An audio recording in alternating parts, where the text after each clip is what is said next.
ليه بقول القصة دي ما حصلتش؟ لان الروايات اللي وصلنا دي جاية منين؟ من الرومان يا جماعة.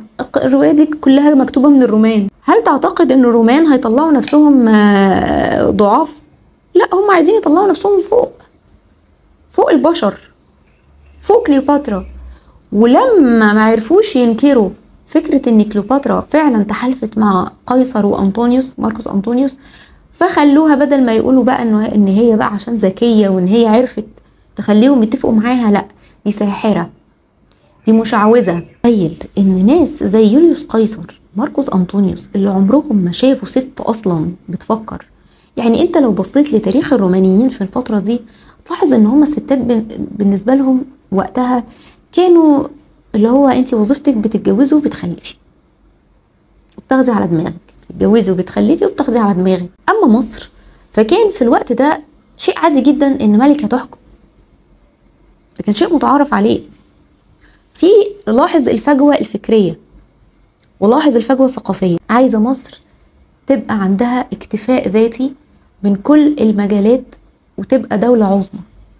ازاي يا جماعة انتوا بتقولوا ان انتوا هتتفقوا مع الرومان وهم لو يملكوا دراعكم؟ ده ما اسموش اتفاق، ده اسمه خضوع. فكليوباترا خدت قرار ان هي مش هتخضع لروما ومش هتمشي على نفس النهج اجدادها البطالمة، وان هي حبها للشعب ده هيخليها تعمل اي حاجة وكل حاجة عشان تديله حريته. قيصر كان كبير في السن، وكان اوكتافيوس ابن قيصر بالتبني.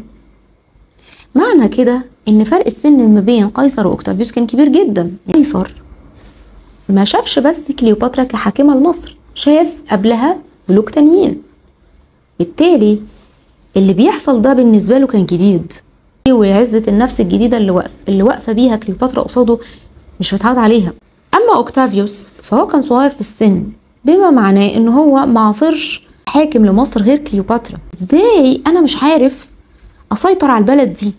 ازاي مش عارف اسيطر على الست دي؟